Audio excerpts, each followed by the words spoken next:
Newcastle menandai kembalinya mereka ke Liga Champions dengan menahan imbang AC Milan di San Siro pada pertandingan pembuka grup F.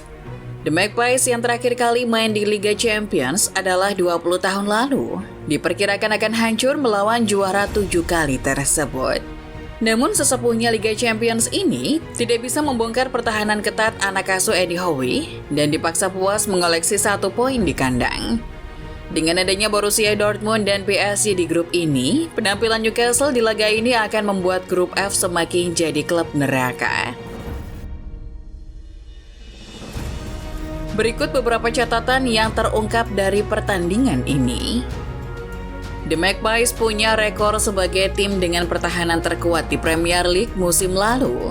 Mereka hanya kebobolan 33 kali di Liga.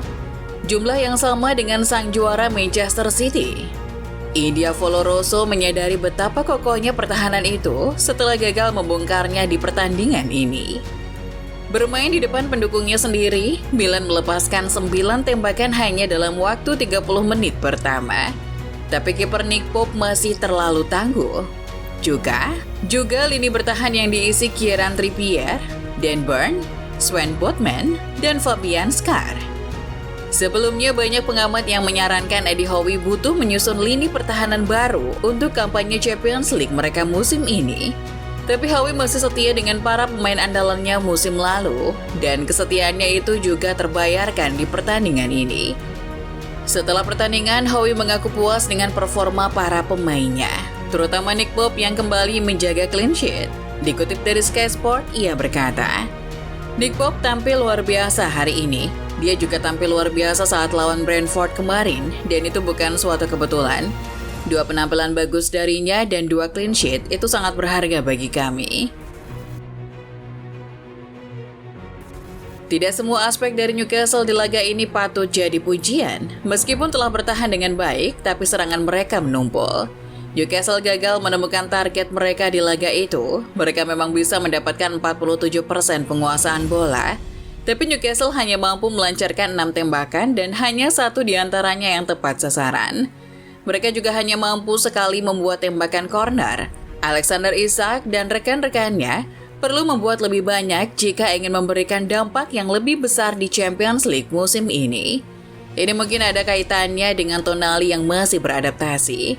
Sebelum pertandingan, ia berkata kalau dirinya butuh waktu untuk menyesuaikan diri dengan kehidupan di Newcastle. Ini juga pertama kalinya dia pulang ke San Siro sebagai lawan. Tapi bukan itu saja, perbedaan lain adalah posisi. Di laga ini Tonali dipasang sebagai gelandang nomor 8 di sisi kiri dalam formasi 4-3-3. Padahal biasanya ia ada di sisi kanan. Ini membuat Tonali bermain sedikit kurang maksimal. Setelah 1 jam di permainan, Tonali hanya menciptakan 10 umpan. Lebih sedikit dibandingkan Bruno Guimaraes dengan Sean Longstaff yang mencatatkan 30 umpan. Tonali juga hanya mencatatkan 20 sentuhan dan memberikan terlalu banyak pelanggaran yang tidak perlu. Secara keseluruhan, Newcastle tampil sangat berhati-hati. Mereka tahu Milan unggul dalam melakukan transisi. Itu tercerminkan dari penampilan Tonali. Mungkin karena Tonali yang tahu persis kekuatan Milan lebih dari siapapun. Tonali masih dapat tepuk tangan saat ia digantikan Elliot Anderson di menit 71. Publik San Siro mungkin ingin berterima kasih atas jasa-jasanya di Milan dulu. Atau mungkin juga ingin berterima kasih karena tidak terlalu memberikan ancaman nyata di laga ini. Mengingat performa Newcastle akhir-akhir ini dan bagaimana sulitnya grup yang mereka tempati, rasanya wajar kalau Eddie Howe ingin berhati-hati.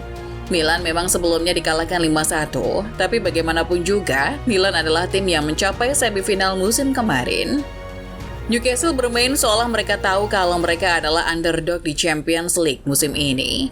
Eddie Howe menginstruksikan anak asuhnya selalu berhati-hati dalam melakukan transisi, juga selalu bertahan menggunakan 2 gelandang bertahan. Tapi sebenarnya Newcastle adalah tim dengan bakat menyerang yang menjanjikan. Itu dibuktikan dengan 68 gol yang mereka cetak di Premier League musim lalu. Jadi, sepertinya kalau Eddie Howe mau lebih menyerang, Newcastle masih punya kesempatan untuk menang. Namun sejauh ini kehati-hatian mereka masih bisa dimengerti. Eddie Howe juga puas dengan hasil imbang ini. Ia juga berjanji akan mendapatkan hasil yang lebih lagi seiring mereka terbiasa dengan Liga Champions. Ini akan terlihat lebih bagus dan lebih bagus lagi seiring berjalannya waktu. Bagi banyak pemain kami, ini adalah pengalaman yang baru mereka rasakan. Dan semoga kami bisa belajar dari sini. Anda tidak bisa meremehkan betapa berat hanya untuk datang bertamu ke San Siro, ungkapnya, dikutip dari Sky Sport. Bagaimanapun grup yang mereka tempati adalah grup yang paling kompetitif. Statistik dari Opta memprediksi Newcastle punya kemungkinan 31% untuk jadi juara grup, 26% peringkat kedua, 24% terlempar ke Europa League, dan 19% jadi juru kunci. Pasukan Eddie Howe jelas tertinggal di leg pertama ini, tapi mereka terbukti bisa menahan tekanan dari Milan dan masih bisa pulang dengan mengemas poin. Dan jangan lupa pula kalau penampilan laga tandang bukan penentu nasib di kompetisi ini. Musim kemarin Manchester City hanya memenangkan 1 dari 6 laga tandang. 5 yang lainnya berakhir imbang dan City pun masih bisa keluar sebagai juaranya musim itu. Well, tidak ada yang berekspektasi Newcastle bisa juara sih. Tapi ini memunculkan harapan kalau Newcastle bisa jadi kuda hitam. Untuk Milan sebaliknya, ini adalah hasil imbang yang sangat disayangkan, terutama mengingat kalau Milan memulai pertandingan dengan sangat baik. Mereka mencatatkan 25 tendangan percobaan, tapi tidak ada satupun yang sukses. Publik San Siro juga sudah merindukan kemenangan. Mereka sebelumnya dipaksa harus menyaksikan tim kesayangan mereka dibantai 5-1 dalam derby Milan. Kemenangan di partai pembuka Liga Champions dan di kandang sendiri akan jadi penghibur yang dibutuhkan para pendukung Milan. Tapi mungkin yang harus membuat Milan lebih khawatir adalah cederanya Mike Maignan. Milan ternyata harus membayar harga yang lebih mahal dari hasil imbang ini. Kiper andalan mereka Mike Maignan menderita cedera. Ia ditarik keluar di menit 81. Masih belum ada kabar seberapa parah cedera Maignan. Di pertandingan Champions League selanjutnya, Milan akan bertemu dengan Dortmund yang baru saja kalah lawan PSG. Sementara itu, Newcastle akan menjamu Mbappe dan kawan-kawan di St. James Park. Bermain di kandang sendiri tentu saja Newcastle diharapkan dapat poin maksimal. Tapi PSG sepertinya akan jadi lawan tersulit mereka di grup ini.